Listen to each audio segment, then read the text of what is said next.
మాజీ ముఖ్యమంత్రి వైఎస్ జగన్మోహన్ రెడ్డి గారు రాజధాని విషయంలో ఎంత దారుణంగా వ్యవహరించారో మన అందరికీ తెలుసు. 3 రాజధానులు 3 ముక్కలంటూ కాలయాపన చేసి ఆంధ్ర రాష్ట్రానికి రాజధాని అనేది లేకుండా చేశారు. ఒక పక్కన ఈ రోజున అసెంబ్లీ బడ్జెట్ సమావేశాలు జరుగుతూ ఉంటే బొత్స సత్యనారాయణ గారు బయటకు వచ్చిన తర్వాత ప్రెస్ మీట్లో మాట్లాడుతూ ఉన్నారు. అందులో రిపోర్టర్ ఒక ప్రశ్న అడిగారు, అయ్యా బొత్స సత్యనారాయణ గారు, మీకు 3 రాజధానులు అని చెప్పి కాన్సెప్ట్ పెట్టారు కదా, ఇప్పుడు రాజధాని కడతా ఉన్నారు, రాజధాని గురించి కొంత బడ్జెట్లో నిధులు ఏర్పాటు చేశారు, ఇప్పుడు రాజధానిని ఇంప్రూవ్మెంట్ చేస్తారా రేపు పొద్దున ఒకవేళ మీరు అధికారంలోకి వస్తే, లేదంటే మళ్ళీ 3 రాజధానులు అని చెప్పి మళ్ళీ మొదలు పెడతానని అడిగితే బొత్స సత్యనారాయణ గారు ఏం చెప్పారు ఒకసారి మీరే వినండి. చెప్పండి సార్.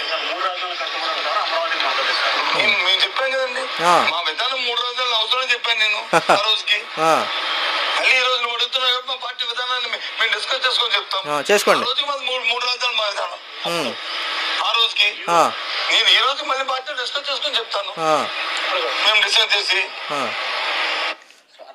చూశారు కదా, జగన్మోహన్ రెడ్డి గతంలో 3 రాజధానులు మాకు అవసరం వచ్చింది కాబట్టి 3 రాజధానులు పెట్టాం, రేపొద్దున మళ్ళీ మేము అధికారంలోకి వచ్చిందో మళ్ళీ డిస్కషన్ చేసుకుంటాం, 3 రాజధానులు పెట్టుకుంటే 3 రాజధానులు పెట్టుకుంటాం. ఎందుకంటే మీరు బాగా అబ్జర్వేషన్ చేయాల్సిన పాయింట్ అంటే జగన్మోహన్ రెడ్డి ఎవరి మాట వినడు.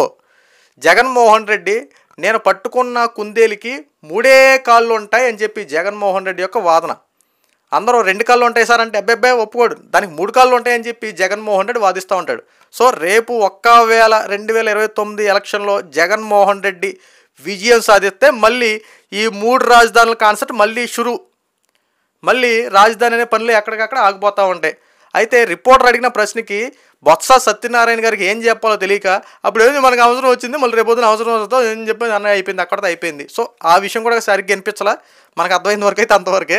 అయితే బొత్స సత్యనారాయణ గారి యొక్క విషయంలో వస్తా ఒకసారి పక్కన పెడితే గతంలో జగన్మోహన్ రెడ్డి రాజధాని విషయంలో ఎంత దారుణం చేశాడో ఒకసారి మీకు పిన్ టు పిన్ ఎక్స్ప్లెయిన్ చేస్తా. చంద్రబాబు నాయుడు గారు అధికారంలో ఉన్నారు. అప్పుడు గతంలో 2013 ఆ టైంలో చంద్రబాబు నాయుడు గారు అధికారంలో ఉన్నప్పుడు ప్రతిపక్షంలో జగన్మోహన్ రెడ్డి ఉన్నాడు. అప్పుడు అమరావతి రాజధాని కింద మనం పెట్టుకుందాం అని చెప్పి ఈ ప్రపోజల్ పెట్టినప్పుడు జగన్మోహన్ రెడ్డి ప్రతిపక్షంలో ఉన్నాడు. అప్పుడు చంద్రబాబు నాయుడు గారు జగన్మోహన్ రెడ్డి అంగీకారాన్ని కూడా తీసుకున్నారు. అయ్యా జగన్మోహన్ రెడ్డి అమరావతి రాజధాని పెట్టుకుందాం మీకు ఓకేనా అంటే అబ్బే మాకంతా ఓకే అని చెప్పి దానికి అందరూ సానుభూతి చెప్పారు, అమరావతి రాజధాని ఫిక్స్ చేశారు. చంద్రబాబు నాయుడు గారు అధికారంలో ఉన్నప్పుడు అక్కడ ఉన్నటువంటి రైతుల దగ్గర నుంచి భూమి సేకరించారు, వాళ్ళకి ఉద్యోగ అవకాశాలు కల్పిస్తున్నారు, వాళ్ళకి సరైన రేటు కల్పిస్తున్నారు. సో రకరకాలుగా వాళ్ళకి కొన్ని వాగ్దానాలు చేసి వాళ్ళ దగ్గర నుంచి భూమిని కొనుగోలు చేసి రాజధాని పనులు కట్టడం స్టార్ట్ చేశారు. సో కొన్ని బ్లాకులు కూడా రెడీ అయినాయి, కొన్ని రోడ్ల నిర్మాణం కూడా జరిగినాయి. అవన్నీ మొన్న తవ్వకాల్లో బయటపడ్డాయి కదా, పురాతన వస్తు శాఖలో బయటపడినట్టు మళ్ళీ మొన్న రీసెంట్గా చంద్రబాబు నాయుడు గారు 2024 ఎలక్షన్లో అధికారంలోకి వచ్చిన తర్వాత అడవులాగా ఉన్నటువంటి ఆ యొక్క అమరావతి రాజధాని పనులంతా నీట్గా చేసుకుంటూ వస్తుంటే తవ్వకాల్లో బయటపడినట్టు ఒక్కొక్కటి బయటపడతా ఉన్నాయి. అంటే గతంలో చంద్రబాబు నాయుడు గారు అధికారంలో ఉన్నప్పుడు ఆల్రెడీ కొన్ని కట్టడాలు కట్టారు. 2019 ఎలక్షన్లో జగన్మోహన్ రెడ్డి విజయం సాధించాడు, చంద్రబాబు నాయుడు గారు ఓడిపోయారు. అయితే జగన్మోహన్ రెడ్డి ఏం చేశాడంటే ఈ అమరావతి రాజధాని పనులు ఎక్కడికక్కడ ఆపేశాడు. ఇప్పుడు అమరావతి రాజధాని కంటిన్యూ చేసాడు అనుకో, ఆ పేరు ఎవరికి వచ్చేద్ది? జగన్మోహన్ రెడ్డికి రాదు, చంద్రబాబు నాయుడు గారికి వస్తుంది. ఎందుకంటే స్టార్ట్ చేసి శంకుస్థాపన పునాది వేసింది చంద్రబాబు నాయుడు గారు కదా. జగన్మోహన్ రెడ్డికి ఎవరైనా సగం పని చేసి అప్పచెప్పి చేయమంటే చేయడు, మళ్ళీ కొత్తగా ఇంకోటి చోట స్టార్ట్ చేస్తానంటాడు. జగన్మోహన్ రెడ్డి యొక్క విధి విధానాలు అలాగ ఉంటాయి.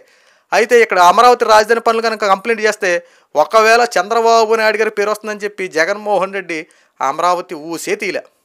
అమరావతి రాజధానిని పక్కన పెట్టేసి 3 రాజధానులు 3 ముక్కలంటూ స్టార్ట్ చేశాడు.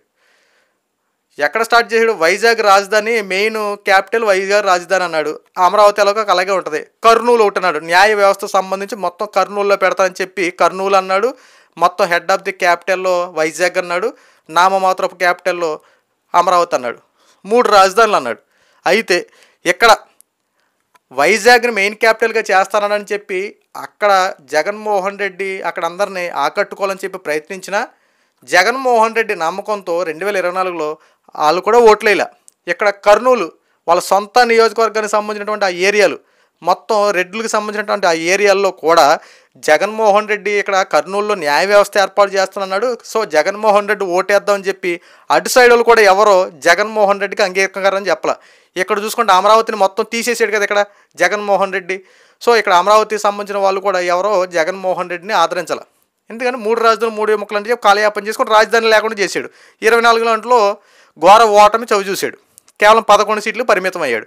అయితే ఇక్కడ మనం ఆలోచించాల్సిన విషయం ఏంటంటే జగన్మోహన్ రెడ్డి నిజంగా రాజధాని పనులు కనుక కనీసం స్టార్ట్ చేసి పనులకు ముందుకు తీసుకెళ్తాం అయితే నిజంగా జగన్మోహన్ రెడ్డి మీద ఒక గుడ్ విల్ ఉండేది అందరికీ.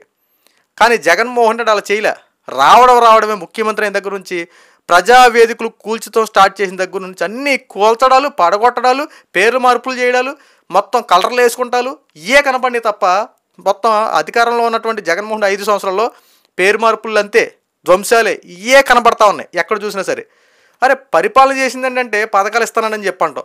పథకం ఒక చేతితో ఇస్తాం, మరొక చేతితో దోచుకోవడం. గత 5 సంవత్సరాలు జరిగినాయి. సో పథకాల గురించి మనకు ఇప్పుడు ఆ టాపిక్ కాదు, రాజధాని విషయం కాబట్టి రాజధాని విషయంలో జగన్మోహన్ రెడ్డి వ్యవహారం తీరాలా ఉంది. ఈ రోజున మళ్ళీ చంద్రబాబు నాయుడు గారు ముఖ్యమంత్రి అయిన తర్వాత ప్రస్తుతం అమరావతి పనులు శరవేగంగా మళ్ళీ పూర్తవుతూ ఉన్నాయి. ఏవైతే గతంలో చంద్రబాబు నాయుడు గారు కట్టినటువంటి ఆ కట్టడాలు ఏవైతే ఉన్నాయో, ఆ బిల్డింగ్స్ అవన్నీ ఉన్నాయో వాటిని మళ్ళీ రీమోడలింగ్లు చేసుకుంటూ, రోడ్లు మరమ్మతులు చేసుకుంటూ, మొన్న కొన్ని బయటపడ్డాయి కదా ఐకానిక్ టవర్. ఆ ఐకానిక్ టవర్ దగ్గర మొత్తం చెరువులాగా ఏర్పడిపోయిందని చెప్పి అదన్నీ నీళ్ళు తోడించడం అన్నీ చూసాం కదా. అదొకటే. సిమెంట్ బస్తాలు మనం బయటపడినాయి, కొన్ని వందల సిమెంట్ బస్తాలు బయటపడ్డాయి. ఇసుకలు చూసారా, ఇసుక అదంతా బయటపడినాయి. సో జగన్మోహన్ రెడ్డి గతంలో ప్రజాధనాన్ని దుర్వినియోగం చేయడానికి ప్రధాన కారణం జగన్మోహన్ రెడ్డి. ఎందుకంటే అమరావతి రాజధాని పనులు కనుక కట్టడం అయితే ఈ రోజున దానికి 30 కోట్ల రూపాయలు కేవలం క్లీనింగ్ పెట్టారు. అంత డబ్బు వేస్ట్ అయ్యేది కాదు కదా. అంటే జగన్మోహన్ రెడ్డి చేసినటువంటి వ్యవహారాలు ఒకసారి చూడండి. ఈరోజున మళ్ళీ అమరావతి పనులకి వేగవంతంగా జరుగుతూ ఉన్నాయి. దానికి సంబంధించి ఈ రోజున బడ్జెట్ సమావేశంలో 6,700 కోట్ల రూపాయలు ఈ రోజున అమరావతి రాజధాని నిర్మాణానికి పెట్టబోతా ఉన్నారు. సో అమరావతి ఎంత తొందరగా పూర్తయితే అంత మంచిది. కానీ వైఎస్ఆర్సీపీ పార్టీ వాళ్ళు బురద జల్లే రాజకీయాలు కూడా ఆపడం అంతకు మించి ఇంకా మంచిది వాళ్ళకి. ఎందుకంటే అక్కడ అమరావతి పనులు ఏమైనా స్టార్ట్ చేసి అభివృద్ధి చేస్తారనుకో వెంటనే దాని మీద విషం కక్కేస్తూ ఉన్నారు. రీసెంట్గా ప్రపంచ బ్యాంక్కి జగన్మోహన్ రెడ్డి వాళ్ళకి సంబంధించినటువంటి కొంతమంది వైసీపీ అనుచరులు ఏకంగా లెటర్ రాశారు. ఇదిగో ఆంధ్ర రాష్ట్రంలో అమరావతి రాజధాని ఉంది, ఆ రాజధానికి చంద్రబాబు నాయుడు మోసం చేస్తూ ఉన్నాడు, ఆ రైతుల్ని బెదిరించి భూములు లాక్కున్నాడు, మీరు లోన్ ఇవ్వద్దు, చంద్రబాబు అడిగిన లోన్ ఇవ్వద్దని చెప్పి వాళ్ళకి లెటర్ రాశారు. ఇక్కడ అభివృద్ధి జరగనివ్వరు, కట్టడాలు కట్టనివ్వరు, బురద జల్లే రాజకీయాలు చేస్తాం. ఇది ఎంతవరకు కరెక్ట్ కాదండి. వైఎస్ఆర్సీపీ పార్టీ వాళ్ళు కాస్త ఆలోచించాలి. ఎందుకంటే అమరావతి రాజధాని నిర్మాణం కనుక పూర్తయితే ఒక్క చంద్రబాబు నాయుడు గారికి మంచి జరుగుద్ది అని చెప్పి దయచేసి కల్లో కూడా అనుకోవద్దు. ఎందుకంటే యావత్ రాష్ట్రం అంతా రాజధాని మీద ఆధారపడుతూ ఉంటుంది. రాజధాని కనుక పూర్తయితే అక్కడ కొంతమంది పరిశ్రమలు పెట్టడానికి కోసం పెట్టుబడిదారులు వస్తారు. పెట్టుబడిదారులు వస్తే పరిశ్రమలు ఏర్పడితే మన దగ్గర ఉన్నటువంటి నిరుద్యోగ సమస్య తీరద్ది. అనేక మందికి యువకులు ఉద్యోగ అవకాశాలు వస్తాయి. ఉద్యోగ అవకాశాలు వస్తే ఏమవుద్ది, ఇక్కడ అభివృద్ధి అనేది జరుగుద్ది. అభివృద్ధి జరిగితే ఏమవుతుంది, మన సంపద మనమే సృష్టించుకోగలుగుతాం. మన సంపద సృష్టించుకోవడం వల్ల ఏమవుతుంది, మనం ఎవరికి విదేశాలకు ట్యాక్సులు పే చేయాల్సినంత అవసరం, మన ట్యాక్స్ అంతా గవర్నమెంట్కే పే చేస్తాం. గవర్నమెంట్కి ట్యాక్స్ పే చేయడం వల్ల ఏమవుద్ది, మనకి పథకాల రూపంలో ఆ రూపాయిని మనకే ఖర్చు పెడతా ఉంటారు. ఇది ఒక చైన్ లింక్తో ఆంధ్ర రాష్ట్రం అభివృద్ధి జరిగే దిశగా చంద్రబాబు నాయుడు యొక్క విధి విధానం ఇప్పటికైనా ఆలోచించి కూటమి ప్రభుత్వం దయచేసి సపోర్ట్ చేయండి తప్ప బురద జల్లే రాజకీయాలు శవ రాజకీయాలు చేసుకుంటా అమరావతి మీద విషం కక్కొద్దు. దయచేసి వాస్తవాలు తెలుసుకోండి.